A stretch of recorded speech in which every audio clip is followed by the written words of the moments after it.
Shalom, everyone, and welcome to the Israel Update. And today, Gila Trevich is with me. Roy Shaposhnik is not with us, and Gila will tell you a little bit about that.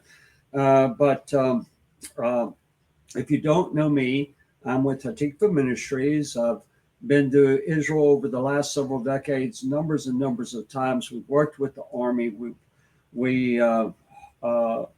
We take groups over, and we spend a lot of time with Israel. Gila has been our guide, not only for my groups, but for the GLC groups. And she is very, very knowledgeable, very well known in Israel, and she knows everybody. And so, Gila, it's always a pleasure to have you. And Hi, very happy to be here. Very good to see everybody. And now, why is Roy not with us today? Well, unfortunately, there's action. There's big action in Gaza. I'm sorry. Yeah, this is better. There's big action in Gaza. There was a major recruiting of reserves again. Yes. And they all went to Gaza. The entire brigade is there. And getting organized and fighting and everything together, he just could not get away.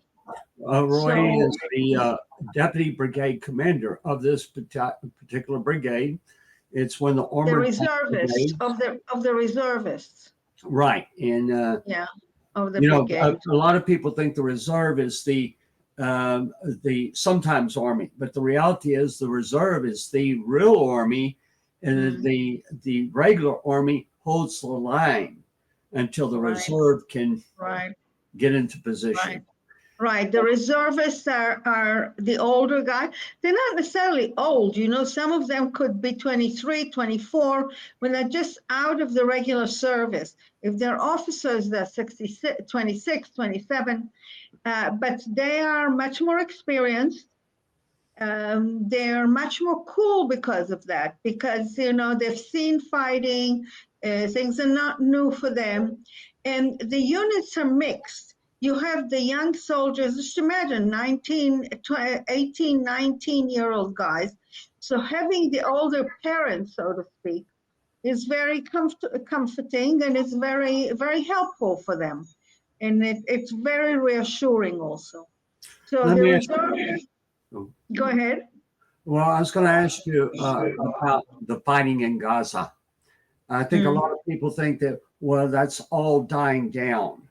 But there is a lot of horde fighting, and regrettably, there are almost weekly, there are more and more casualties, if not, every few days. And I think you had told me earlier today on the phone call that about 60 different soldiers have been killed specifically in trying to find the hostages and get the hostages released. That's a big price to pay. Yes. It's a big issue in Israel, to get the hostages. And it also slows down the fighting much. They have to be very careful because they don't know where the hostages are. And supposedly they assume that most of them are in tunnels underground. That Gaza had, now we know the network. It's a bigger network than the New York subway. Wow. I think it's something like 300 miles of tunnels. Wow. It's just completely mind-blowing. All the money that's been poured into Gaza to help the poor refugees, the people didn't get any of that. It all went to building the military power and the tunnels in Gaza. It's very, very terrible. Okay. Now, in addition to that, Joe, there's also been quite a bit of action in Syria. Yes. Near Mount Hermon, just before we got on here, I heard the news, and there was a big attack because there's Druze groups. You know, Right. those of you who've been to Israel know about the Druze. The Druze are a religion unto themselves. They broke away from Islam. They're not Arabs. No, they're not Arabs. They're not Arabs at all. They're a separate religion. It's called the Druze religion. They live in mountainous areas, and there's about 1.5 million of them around the Middle East. We have maybe 20,000 in Israel. Lebanon has maybe 150,000. And Syria has quite a few also. I don't know. I'm not sure about the exact numbers. Right. But with the civil war in Syria and with the continuous upheavals there, the Druze in Israel are very concerned for their brethren in Syria. Yes. And Israel is helping them. First of all, if they get wounded, they're brought into Israel for medical treatment. But now, because Israel is inside Syria, we're also helping them fight. So that requires quite a bit of people and quite a bit of forces. Okay. So we already have two fronts, Judea and Samaria. There's been fighting. There's a lot of fighting in Jenin. They think that Jenin, what was called the refugee camp, neighborhoods of Jenin, was just flattened, doesn't exist. Yes. Which is a very good thing. And then there's also been a big incident in near Hebron, but the army got both perpetrators, the one from Samaria and the one from here.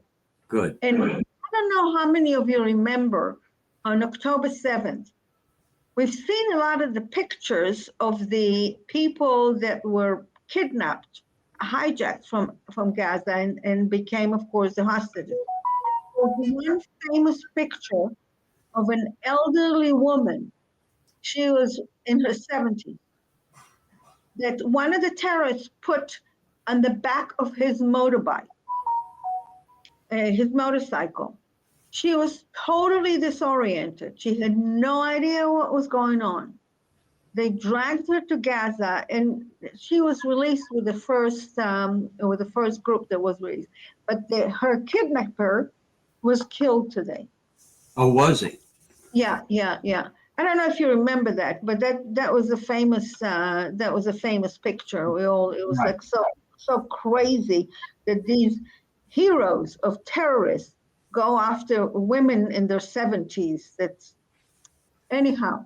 So and one more thing, you know that the Yemenites have been shooting missiles to Israel. The Houthis. The Houthis, right? A Shiite group in Yemen, a terrorist group in Yemen that's pretty powerful. They, by the way, chew on a plant that's called gut, which is very much like grass, like marijuana. So they're half of the time they're high, half of the time they're intoxicated. Yes. They do, but they've been shooting about a missile a day, but we've been intercepting them. Unfortunately, last week they shot a missile. They aimed at the airport, but with God's help, the missile hit about 3-4 miles away from the airport in an empty field. So it created a big crater. No one was hurt, which is absolutely a miracle. Right. There's God's miracle. But that is why a lot of the airlines stopped flying into Israel. Right. A lot of people might know Rico Cortez. He left yesterday, and his flight was canceled with Delta coming in, and so he's having to fly through France, and we'll catch a flight tonight into. Actually, he's probably um, already about to depart. Take off. Yeah, to take off and make it into Israel. Another hour, he'll take Right. off. Yeah. And but his group will be following on Monday, and we're praying that they'll be able to get flights because Eight of so many them, flights have been canceled. right. 8 of them haven't managed to get flights. Well, a lot of the situation, people see the news, and what's covered is not so much on what's happening over in Israel. And there's an idea that the war is tapering down in Gaza, and Hezbollah is quiet, and Israel's basically not. It has very little confrontation right now, but that's not the case. There's been fighting into Lebanon today, all day. Yes. Okay. So we got fighting in Lebanon. We have fighting in Judea, Samaria. We have fighting around Hebron. We have fighting in Syria. We have fighting in Gaza, and we have the Houthis. Right. But, Let me just tell you one thing about the Houthis. Israel decided the Americans have been bombing there and doing a great job, but they didn't stop firing into Israel. So the Israeli Air Force decided to go there. It's no small thing, it's 2,000 kilometers, 1,200 miles. Right. Which you have to be do. refueled. Yeah, right. You have to do refueling, and it's a very risky operation. But the funny thing is that they called it Operation Standing on Your Head. Oh, really? Yeah. Well, you have to know. You have to understand the code. Their shell was the missile was aimed at Ben Gurion Airport. Uh-huh. Ben Gurion, the first prime minister of Israel, used to do a lot of yoga. I got you. Okay. And one of the things so that Ben Gurion Airport, and Ben Gurion stood on his head, so it's Operation Stand on Your Head. I love that. If you've been on the beach of Tel Aviv, there's a sculpture there, a statue of Ben Gurion standing on his head. Oh, really? I haven't seen that. I'll look for it next time. He was famous for that. So there's some humor. The Air Force has some humor also. They did a fantastic job. They did an incredible job. They destroyed the airport at Sana'a, in the capital. Yeah. Listen, okay, Joe.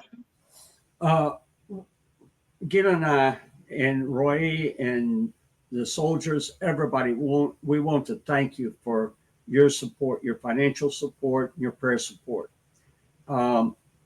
This is a fight that is going on, and Israel needs help. Primarily, these reserve battalions.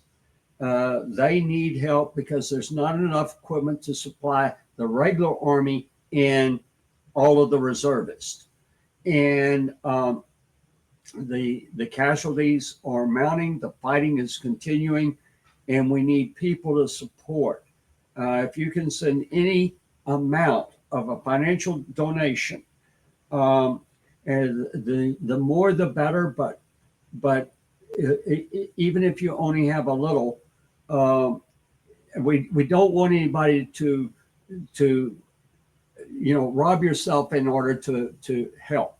Okay, but it's a time that the help is needed, and soldiers are in there right now, and the equipment is being purchased, and we're purchasing it with promises to pay for this, because we don't want one soldier to be wounded or, God forbid, die because he was not fully equipped. So I just want to encourage people to help, and if you know others that would have a mind towards Israel, share these videos with them, or let us know so that we can get in touch with them, because we need to meet the financial needs. Yeah, it's a special pledging. It's a special request tonight, because there's a new recruitment of reservists. We didn't know how many will be recruited, but there's a great number that's being recruited. Incidentally, some of them have already been in reserves more than 200 days, and some of the new ones. It's a tremendous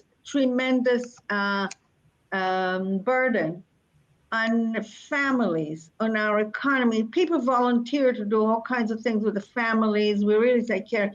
But I mean, can you imagine that the father of a family of 5 of 6 kids disappears Right. for 150 days? It's like, it's really pretty, it's very difficult, to say the least. It's very difficult, not to mention about a tremendous worry. So the tension is just terrible. It's not like somebody going on a trip or somebody going. They know that they're in combat all the time.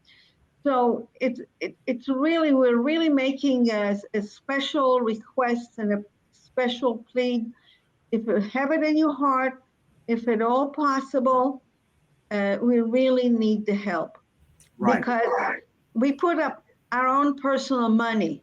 People put their own personal money to as a collateral, right? As a promise, and the providers, the suppliers, have been very good with us. But they also, they're a company, and there's only so much, and everybody needs help now.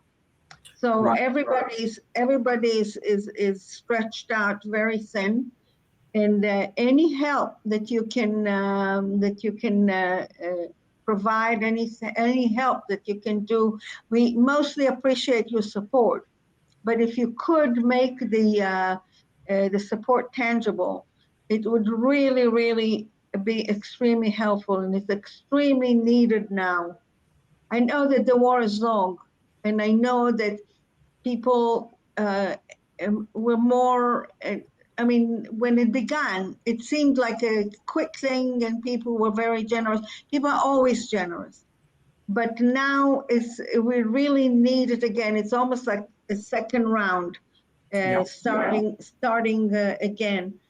So anything that you can contribute would be just a gift from that's priceless. Thank you. Thank you. Gil and I have talked a couple of times today, and I was gone for a week, and so part of it was catching up, but we were talking about the situation, and Gil said, I don't know where else to go right now. Thank God for GLC that they're allowing us to come on, give you the updates, and solicit funds to help the soldiers. Now, every dollar that comes in goes directly to the Army, and we I go to the bank, send a wire, send pictures to Gila. Gila lets them know the money is coming, and everything. But it has definitely slowed down, which we all understand. But we need, not only do we need to make an appeal here, but pray that God will open other doors, that we'll be able to speak and be able to help the soldiers right now. Yom HaShoah, about 10 days ago, Yom HaShoah is the Holocaust Remembrance Day. And Gila's family was in the Holocaust, and her mother survived, and her father was in the Gulag, the Russian Gulag. And but there was a soldier, if I can tell this story, there was a soldier that I think was 23, I'm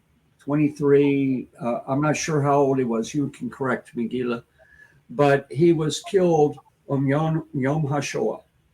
And his grandmother, who was a Holocaust survivor, was in Poland, taking taking part in. It's not his grandmother. It's his great grandmother. Great grandmother. Okay. Right. Right.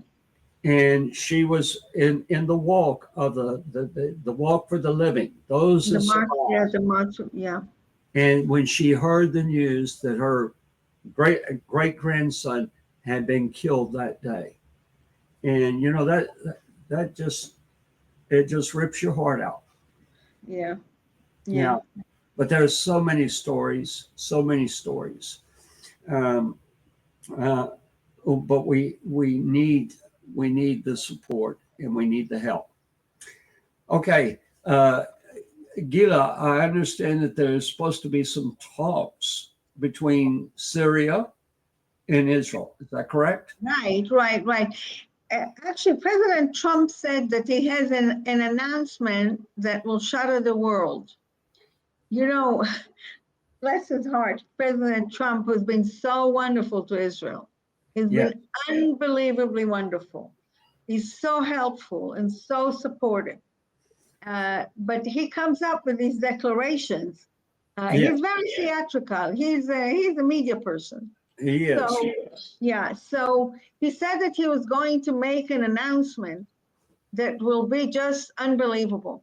So we're thinking that there are talks with Syria.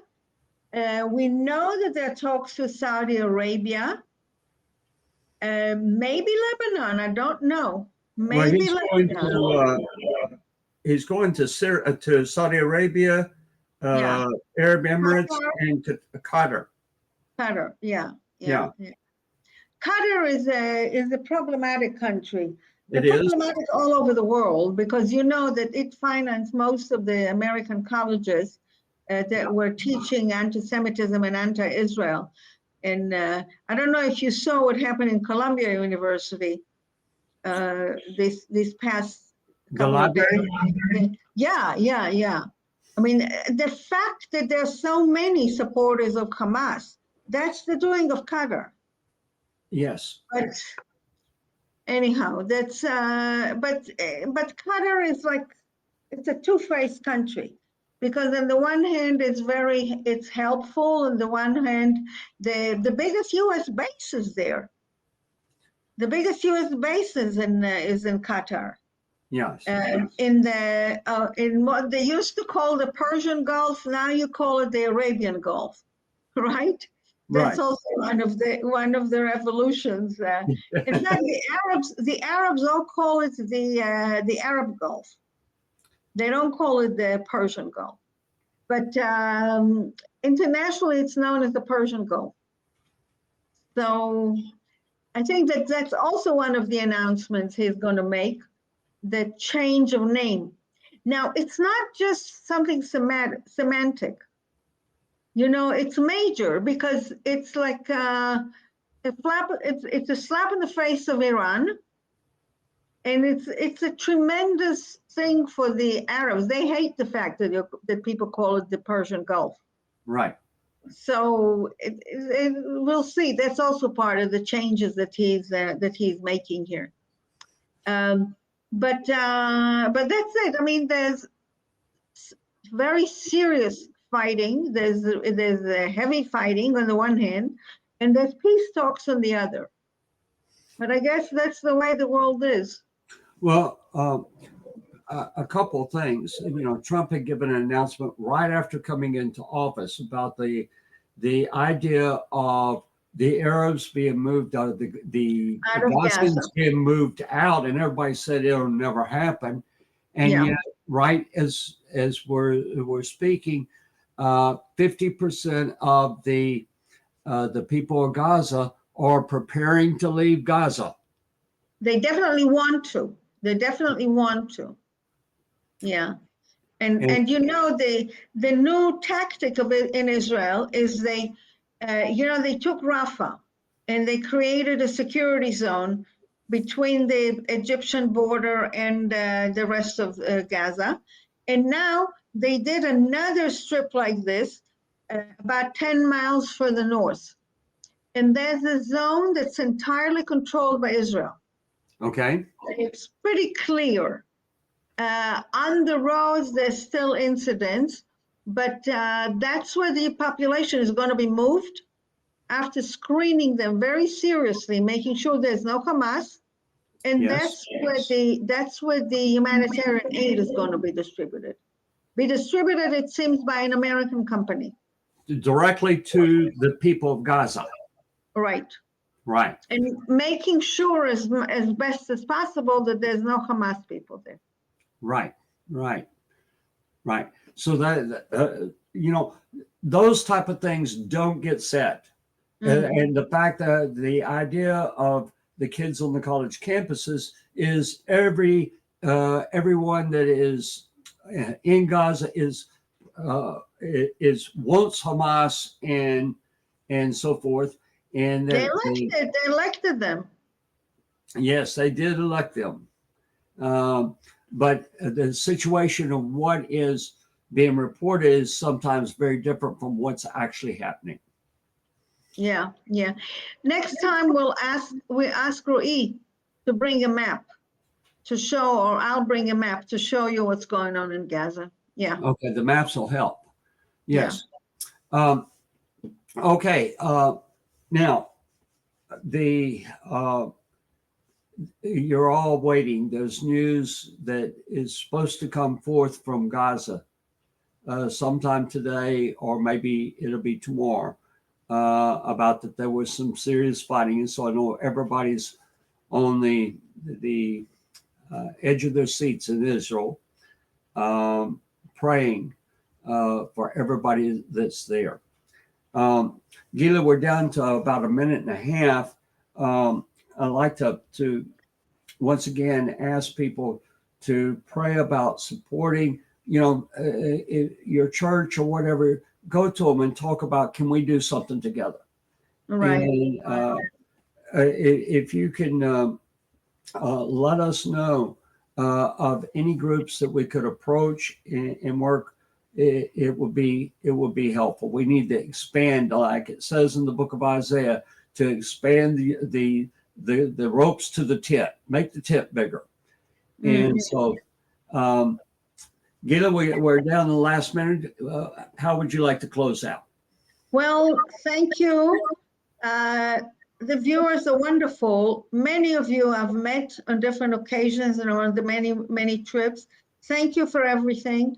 And please open your heart and help us as well as you can.